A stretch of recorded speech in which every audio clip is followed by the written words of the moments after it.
चलिए फ्रेंड्स, आगे बढ़ते हैं अपने टॉपिक में। अभी का सिचुएशन क्या है? ट्रायल बैलेंस आपका दिया हुआ है, ट्रायल बैलेंस आपका मैच नहीं कर रहा है। इसका मतलब सारी जर्नल एंट्रीज हो गई है आपकी, लेजर पोस्टिंग्स आपने कर दी है। अब ट्रायल बैलेंस बना रहे हैं लेकिन ट्रायल बैलेंस टैली नहीं कर रहा है। ठीक है, तो टॉपिक हमारा हो जाता है वो क्वेश्चंस जिसके अंदर लिखा होता है कि rectification after the preparation of trial balance. ये हमारा हो गया है सेकंड सेकेंड स्टेज। ठीक है, फर्स्ट में हमने किया था rectification of errors before preparation of trial balance. ठीक है, तो आज अपन उस अकाउंट से मिलेंगे जिसका नाम है सस्पेंस अकाउंट, जो कि हमारी नैया पार करेगा इसमें। ठीक है, यहाँ ध्यान देने वाली बात है कि हर एरर अभी जो है वो जर्नल एंट्री से ही होगा। हर गलती को सही एंट्री में बदलना सीखना पड़ेगा। रेक्टिफिकेशन का मतलब ये नहीं है, सपोज अपन ने 500 लिखने की जगह 5000 लिख दिया, तो रेक्टिफिकेशन का मतलब नहीं है इसको अपन ने यहाँ पे काट पीट करके 500 कर दिया। नहीं, रेक्टिफिकेशन हमेशा हमेशा after preparation of trial balance जब होता है तो आपको जर्नल एंट्री के माध्यम से ही रेक्टिफिकेशन एंट्री पास करना पड़ेगा। आती बात समझ में यहाँ पे?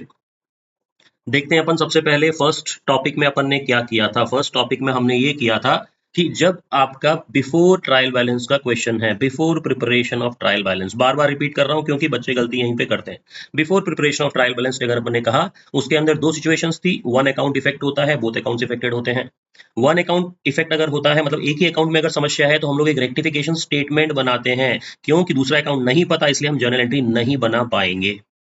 लेकिन अगर दोनों अकाउंट्स अगर आपके इफेक्ट होते हैं, दोनों अकाउंट्स में अगर गलती है तो हम उसको एक कंप्लीट जर्नल एंट्री बना सकते हैं। उसका हमने एक्सेप्शन भी देखा था कि यदि दोनों एरर्स एक ही तरफ हैं तो आप उसको जर्नल एंट्री नहीं बना पाओगे, वापस आपको स्टेटमेंट बनाना पड़ेगा। लेकिन इस केस में आपको दो स्टेटमेंट्स बनाना पड़ेगा।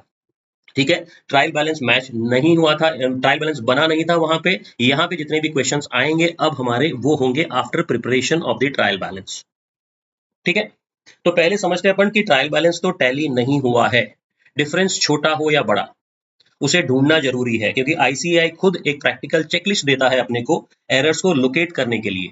ये सिर्फ थ्योरी नहीं है, यहाँ पे एक्चुअल एग्जाम में आपको क्वेश्चन पूछा जा सकता है कि how would you locate this type of error. इस तरह के क्वेश्चन आपसे पूछे जा सकते हैं। तो हमें जो चेकलिस्ट दे रखा है वो हमारा चेकलिस्ट यहाँ पे है जो सी इंस्टीट्यूट आपको प्रिस्क्राइब करता है। हमेशा ध्यान रखो, छोटा डिफरेंस भी बड़ा एरर छुपा सकता है। अगर आपको कहता है एरर 50 रुपीज का है, डजंट मीन कि आपका एरर बहुत छोटा होगा। दोनों साइड नेट ऑफ हो सकता है कि एरर 50 रुपीज का है, टोटल अमाउंट बहुत ज्यादा होता है। तो स्टेप्स टू लोकेट एरर्स के अंदर हमारा थ्योरेटिकल क्वेश्चन बनता है। कौन कौन से स्टेप्स होते हैं सीए इंस्टीट्यूट के हिसाब से? सबसे पहला क्या करना है, ट्रायल बैलेंस के दोनों कॉलम को फिर से टोटल कर लो, देखें कहीं क्लेरिकल एरर तो नहीं रह गया, गलती हमने टोटलिंग में तो नहीं कर दी। अगर है तो आपको पकड़ में आ जाएगा, नहीं है आगे बढ़ते हैं अपन। कैश और बैंक बैलेंस ट्रायल बैलेंस में लिखे हैं, उसके बैलेंसेज एक बार चेक कर लो। कई बार क्या होता है, कैश बैलेंस का हम लोग जब ट्रायल बैलेंस में लिखते हैं तो हो सकता है गलत लिख देते हैं। हमें क्या करना पड़ेगा, वो चेक करना पड़ेगा। अगर गलत है तो हम ठीक कर देंगे, नहीं अगर हुआ है तो आगे फिर बढ़ेंगे अपन। अगला स्टेप कौन सा है, एग्जैक्ट डिफरेंस निकालो, इसका आधा भी कर लो।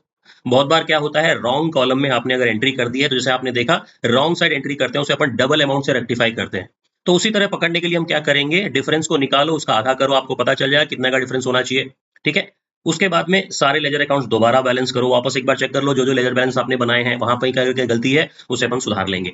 और क्या कर सकते हैं अपन, सब्सिडरी बुक की कास्टिंग फिर से चेक करो। कास्टिंग का मतलब क्या होता है, बार बार मैं बता रहा हूँ, टोटलिंग। सेल्स बुक में टोटल गलत लगा दिया, परचेज बुक में गलत लगा दिया, सेल्स रिटर्न, परचेज रिटर्न, इस तरह की बुक्स में के अंदर अगर अपन ने गलत टोटलिंग लगा दी उसे चेक करना पड़ेगा, अगर गलत है तो सुधार लेंगे। उसके बाद में देखें बड़ा डिफरेंस अगर है तो पिछले साल से हमें कंपेयर करना पड़ेगा। से फॉर एग्जांपल इस बार सैलरी हमने मान लीजिए 5 करोड़ रुपए लिखे हैं, बड़ा डिफरेंस, तो हम लोग क्या करेंगे, प्रीवियस ईयर का सैलरी देखेंगे। सपोज वो 25 लाख रुपए है, तो हमें पता चलेगा इस बार हमने एंट्रीज में कोई प्रॉब्लम की है। ये एक तरीके होते हैं, एग्जैक्ट अमाउंट तो पता नहीं चलेगा आपको, एग्जैक्ट रीजन ऑफ गलती पता चलना बड़ा मुश्किल होता है। ये आपने स्टेप्स दे रखे हैं कि लोकेट करने के क्या क्या तरीके हो सकते हैं। उसके बाद में जो भी डिफरेंस है उसका आधा कर दो, उसके लेवल की कोई पोस्टिंग चेक कर लो। जैसे अपन ने देखा था रॉन्ग साइड वाला एरर अगर हो गया है तो फिर भी अगर आपको एरर नहीं मिलता तो सीए इंस्टीट्यूट कहता है फिर भी नहीं मिलेगा तो कंप्लीट चेकिंग करो, नॉमिनल अकाउंट से शुरू करो, रियल पर्सनल अकाउंट तक पहुंचते जाओ। मतलब स्टेप्स तो आपके यही होते हैं गलती को पकड़ने के। ठीक है, तो थ्योरेटिकल क्वेश्चन इसके अंदर बन जाता है आपका। ठीक है, अब फिर बात करते हैं कि चलो मान लो कि सारी चेकिंग के बाद में भी अगर ट्रायल बैलेंस टैली नहीं हो रहा है, टाइम निकलता जा रहा है, बैलेंस शीट को तो आगे बढ़ानी है, तो यहाँ क्या करेंगे, आगे बढ़ाने के लिए हम लोग क्या करेंगे, एक अकाउंट बनाएंगे जिसमें अपन कहते हैं सस्पेंस अकाउंट। समझ लीजिए वापस सारे स्टेप्स हमने फुलफिल कर दिए, फिर भी गलती मिली नहीं, समय हमारा निकलता जा रहा है, क्योंकि आप उसको लिंगर ऑन नहीं कर सकते, हमेशा के लिए नहीं रोक सकते उसको। ठीक है, तो क्या करेंगे हम लोग, जो डिफरेंस होगा उसे हम एक अकाउंट बनाएंगे जिसका नाम होगा सस्पेंस अकाउंट। देखते हैं साहब ये सस्पेंस अकाउंट क्या है। सपोज डेबिट साइड आपका ट्रायल बैलेंस का 68,400 है, क्रेडिट बैलेंस 67,850 है। डिफरेंस कितने का है? 550। 550 रुपए का डिफरेंस, इसे अपन छोड़ेंगे नहीं। हमें क्या करना पड़ेगा, 550 का बैलेंस तो लिखना ही पड़ेगा। ठीक है, सीए इंस्टीट्यूट भी क्या कहता है, one must note that such agreement of trial balance is not real. लिख के अपन ने बराबर कर दिया, लेकिन वो रियल नहीं है। Efforts must be made to locate the errors. गलती चाहे 2 रुपए की हो चाहे 2 लाख की हो, हमें एफर्ट्स करते रहना चाहिए, प्रयास करते रहना चाहिए इन गलतियों को पकड़ने के लिए। ठीक है, तो सस्पेंस अकाउंट क्या है साहब, ये एक टेम्पररी प्लेस होल्डर है। जब तक गलती नहीं मिलती है, लिखने का एक जगह है, इसलिए इसका नाम दे रखा है सस्पेंस अकाउंट। ये सस्पेंस अकाउंट ना तो कोई एसेट है, ना कोई लायबिलिटी है, ना कोई एक्सपेंस है, ना कोई इनकम है। ठीक है, जब सारी गलतियां मिल जाएगी तो suspense account automatically balance of हो जाएगा। ऑटोमेटिक बैलेंस ऑफ हो जाएगा, इसका मतलब क्या हुआ, ट्रायल बैलेंस का टोटल आपको मिल जाएगा। जैसे कि हमने यहाँ पे देखा, ये जो डिफरेंस है आपका 5,55,000 6,70,000, दोनों का टोटल नहीं मिल रहा, 1,15,000 की गलतियां हैं। तो हम लोग क्या करेंगे, ये स्टेप्स फॉलो करेंगे। ये स्टेप्स फॉलो करने के बाद में अगर हमको सारी गलतियां मिल गई तो हम लोग क्या करेंगे, इसको सस्पेंस अकाउंट में लिखते जाएंगे। सस्पेंस अकाउंट में लिखते जाएंगे तो क्या हो गया, इसका टोटल हमारा मिल जाएगा। और हम लोग क्या करेंगे, बैलेंस को जीरो ऑफ कर देंगे। आती है बात समझ में? आगे चलते हैं, देखिए। तो सस्पेंस अकाउंट करना क्या है, यहाँ सबसे इंपॉर्टेंट टॉपिक है आज अपना।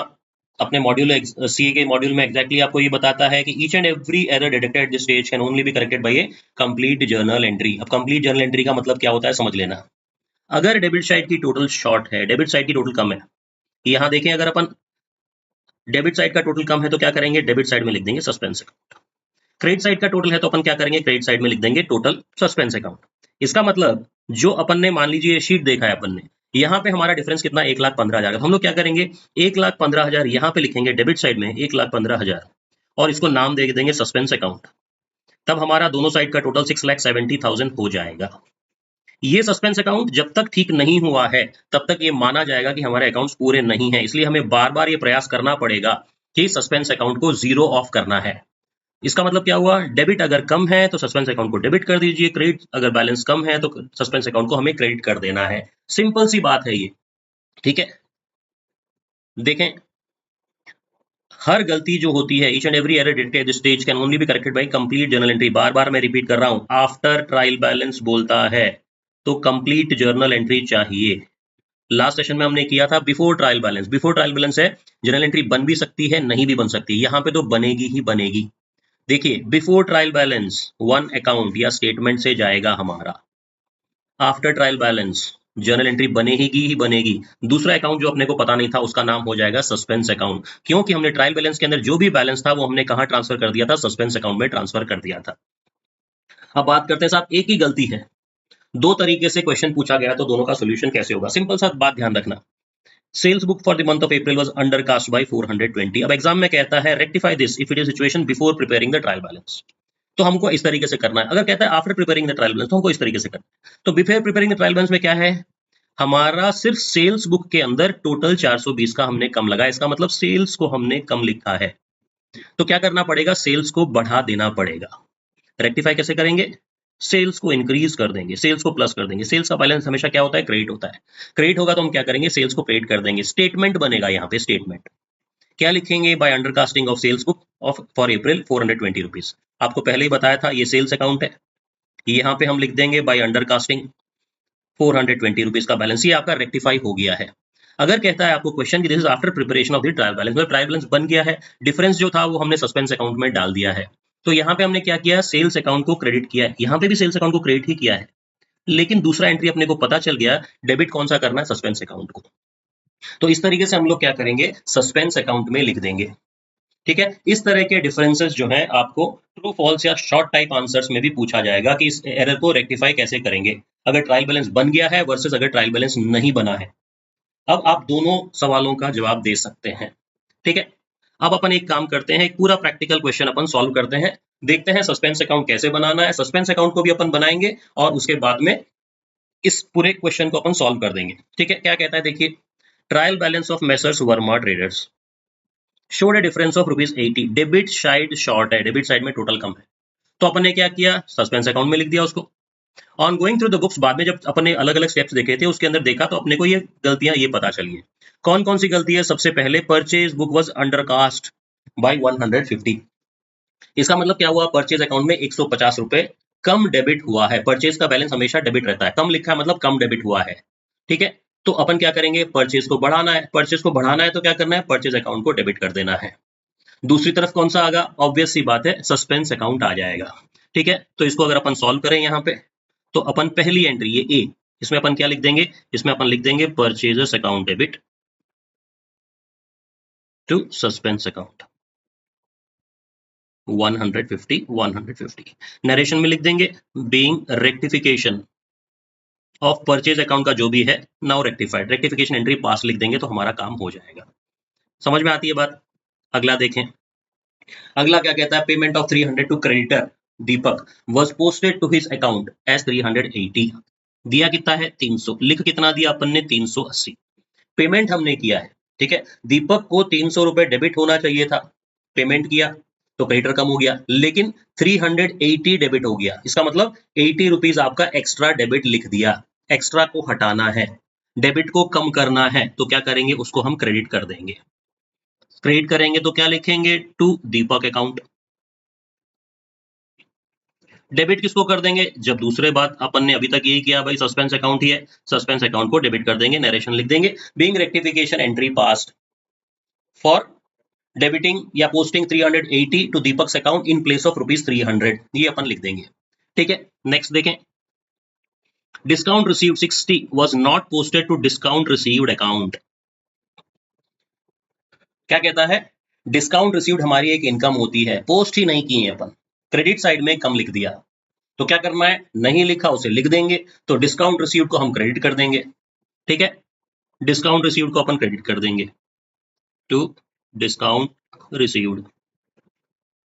कितना अमाउंट हो गया? 60। डेबिट किसको करना है? ऑब्वियस सी बात है, सस्पेंस अकाउंट को करेंगे 60। अगला देखें, फर्स्ट सेकेंड थर्ड। नेक्स्ट क्या कहते हैं? Sale of 320 was correctly entered in sales book. Sale of 320 was correctly entered in sales book but posted to customers account as 250। 320 का सेल किया था, सेल्स बुक में तो ठीक से लिख दिया अपन ने 320, लेकिन कस्टमर के अकाउंट में अपन ने क्या लिख दिया? 250 लिख दिया। कस्टमर को 320 से डेबिट होना चाहिए था, लेकिन 250 से हो गया, इसका मतलब 70 रुपीज कम। तो कस्टमर को क्या करना पड़ेगा? और डेबिट करना पड़ेगा, और डेबिट करना पड़ेगा कस्टमर को। तो एंट्री क्या हो जाएगी? जो भी कस्टमर का नाम है, कस्टमर्स अकाउंट, उस कस्टमर का नाम लिख के डेबिट कर देंगे अपन 70 से। क्रेडिट एंट्री किसकी हो जाएगी? सस्पेंस अकाउंट हो जाएगा। बहुत ही सिंपल है। अगर आपका ट्रायल बैलेंस बनने के बाद की गलतियां हैं तो दूसरा वाला करस्पॉन्डिंग एंट्री जो है हमेशा हमेशा सस्पेंस अकाउंट का बन जाता है। यहां तक बात में समझ में आ जाती है? चलो अब अपन क्या करते हैं, पूरा का पूरा सस्पेंस अकाउंट बनाते हैं। ठीक है, अब ये देखिए, ये हो गया सस्पेंस अकाउंट आपका, जो लेजर अकाउंट होता है, लेफ्ट साइड इसका डेबिट हो गया, राइट साइड इसका क्रेडिट हो गया। ठीक है, अब क्वेश्चन की शुरुआत कहां से करते हैं? जहां पे आपको क्वेश्चन दिया है, क्या कहता है? Difference of 80 rupees. Verma books के अंदर ट्रायल बैलेंस के अंदर डिफरेंस था आपका 80 का, तो अपन ने क्या बोला? जो डिफरेंस होता है वो अपन कहां लिख देंगे? वो अपन लिख देंगे सस्पेंस अकाउंट में। तो यहाँ पे अपन ने लिख दिया डिफरेंस इन ओपनिंग बैलेंस कितना है? 80 रुपीज का। उसके बाद में अपन ने जो जो रेक्टिफिकेशंस किए हैं उन रेक्टिफिकेशंस को फटाफट फटाफट एक के बाद एक लिखते जाते हैं। देखिए क्या लिखा है? Purchase account to suspense account, तो सस्पेंस अकाउंट में क्या लिखेंगे? By purchase 150। उसके बाद में क्या लिखा है? देखिए सस्पेंस अकाउंट टू दीपक, इसका मतलब सस्पेंस अकाउंट के डेबिट साइड में लिख देंगे to Deepak 80 rupees, to Deepak 80 rupees. उसके बाद में क्या लिखा है? Suspense account debit to discount received 60, to discount received 60। फिर चौथी एंट्री क्या है? Customer account debit to suspense, मतलब सस्पेंस अकाउंट के क्रेडिट साइड में लिख देंगे अपन बाय कस्टमर। ये अपन ने लिख दिया बाय कस्टमर, अमाउंट कितना था इसका? 70 रुपीज, 70। देखें टोटल कितना होता है? 160 प्लस 60 220, ये 220। इसका मतलब सस्पेंस अकाउंट का बैलेंस जो आपका 80 था, अभी यहाँ पे कोई बैलेंस नहीं है सस्पेंस का। इसका मतलब सस्पेंस अकाउंट हो गया हमारा जीरो या नील। सस्पेंस अकाउंट जीरो हो गया, इसका मतलब सारी गलतियां हमारी पकड़ में आ गई है, ट्रायल बैलेंस हमारा मिल गया है। दोनों साइड्स का टोटल 220 220 हो गया, इसका मतलब सस्पेंस अकाउंट हमारा नील हो गया, सारी एरर्स अपने को मिल गई है। ठीक है, ये हमेशा ऐसे ही क्लीन बैलेंस नहीं होता है, कभी कभी टोटल मैच नहीं करेगा, तब समझना होगा कि कोई और एरर भी अभी मिसिंग होगा। इस बार हमें सारी एरर्स मिल गई इसलिए नील आया, लेकिन जब भी कभी कभी सॉल्व करते हैं ये जरूर चेक कर लेना है कभी हमें एज्यूम नहीं करना है कि बैलेंस अपने आप मैच हो जाएगा। एग्जाम के अंदर अगर ऐसा होता है तो क्लियरली लिख दो, suspense account still shows a difference indicating additional errors remain to be located. ये लाइन ही आपको एक्स्ट्रा मार्क्स देगी, ये हमेशा ध्यान रखना। ठीक है, अब देखते हैं बच्चे गलती कहाँ करते हैं। ट्रैप्स। पहला ट्रैप, ये सोच लेना कि जैसे पार्ट 1 के अंदर कोई एरर है, इस स्टेज पे भी स्टेटमेंट बनेगा, ऐसा नहीं है। अब हर गलती को, हर एरर को जर्नल एंट्री से ही ठीक करना होगा। सेकंड पार्ट में after preparation of trial balance में हर एंट्री को आपको ठीक करना ही पड़ेगा सस्पेंस अकाउंट के माध्यम से। दूसरी जगह गलती कौन सी करते हैं, सस्पेंस अकाउंट को गलत साइड पे अपन डाल देते हैं। सिंपल सा रूल क्या रखना है, डेबिट का टोटल कम तो सस्पेंस अकाउंट को डेबिट, क्रेडिट का टोटल कम तो सस्पेंस अकाउंट को क्रेडिट। ठीक है। तीसरी गलती कहां पे करते हैं, सस्पेंस लेजर का फाइनल टोटल चेक नहीं करना। हमेशा दोनों साइड्स वेरीफाई कर लो। जनरली क्या होता है, एग्जाम में आएगा तो दोनों साइड का बैलेंस मिला के नील हो जाता है। फिर भी अगर नहीं होता है तो अभी मैंने आपको बताया था कि हम लिख देंगे कि अभी भी कुछ गलतियां हैं जिसको सुधारने की जरूरत है, उसी की वजह से आपको पूरे में से पूरे मार्क्स मिलेंगे। तो ये आपके एग्जामिनेशन ट्रैप्स होते हैं। 3 तरह की समस्याएं कभी कभी हो जाती है। बात करते हैं प्रैक्टिस क्वेश्चन की, होमवर्क। इस स्लाइड को यहाँ पे रोक लेना, ये वाले क्वेश्चंस आप एक बार कर लेना। ये वाले 5 रेक्टिफिकेशंस करने हैं आपको एरर्स के। ये पांचों रेक्टिफिकेशन एरर करने के बाद में सस्पेंस अकाउंट बना लेना। अगर आपको आंसर मिल जाता है तो आपका क्वेश्चन सॉल्व हो जाएगा, नहीं अगर होता है तो वापस आपको चेक करना पड़ेगा कि दिक्कत कहां पे हो रही है। ठीक है। इसी तरह के और आपको अगर प्रैक्टिस क्वेश्चंस करने हैं तो आपको सभी सब्जेक्ट में सीए फाउंडेशन का मिला के 10,000 ज्यादा क्वेश्चंस है अपनी वेबसाइट पे पढ़ो.com। आप इस पे लॉगिन कर लेना। यहाँ पे प्रैक्टिस एमसीक्यूज फॉर फ्री लिखा हुआ जहां पे उसे आप क्लिक करोगे तो आपके पास काफी सारे ऑप्शंस आ जाएंगे। उन ऑप्शंस में सीए फाउंडेशन चूज कर लेना। जो सब्जेक्ट का आपको करना है, सभी सब्जेक्ट के क्वेश्चन है आपको प्रैक्टिस करने के लिए। इतना बड़ा क्वेश्चन बैंक आपको बहुत कम जगह पे मिलेगा, एक ही जगह। ठीक है। अगले सेशन में अपन क्या करेंगे, अगले सेशन में बात करेंगे अगर गलती हुई और नेक्स्ट अकाउंटिंग पीरियड में उसको सुधार करना है तो क्या क्या करना है। पार्ट 1 में हमने कहा था बिफोर ट्रायल बैलेंस, पार्ट 2 में हमने कहा है after preparing trial balance, part 3 में हम लोग करेंगे नेक्स्ट फाइनेंशियल ईयर या नेक्स्ट अकाउंटिंग पीरियड। 4 और 5 के अंदर अपन एग्जाम के जो प्रैक्टिस क्वेश्चंस हैं वो अपन करेंगे, ट्रू और फॉल्स वाले क्वेश्चंस भी करेंगे, ऑब्जेक्टिव टाइप वाले क्वेश्चंस और सब्जेक्टिव टाइप वाले क्वेश्चंस भी अपन करेंगे। ठीक है। सब्सक्राइब कर लीजिए, जो भी नया वीडियो आएगा आपको पता चलता रहेगा। ठीक है। Thank you so much and bye.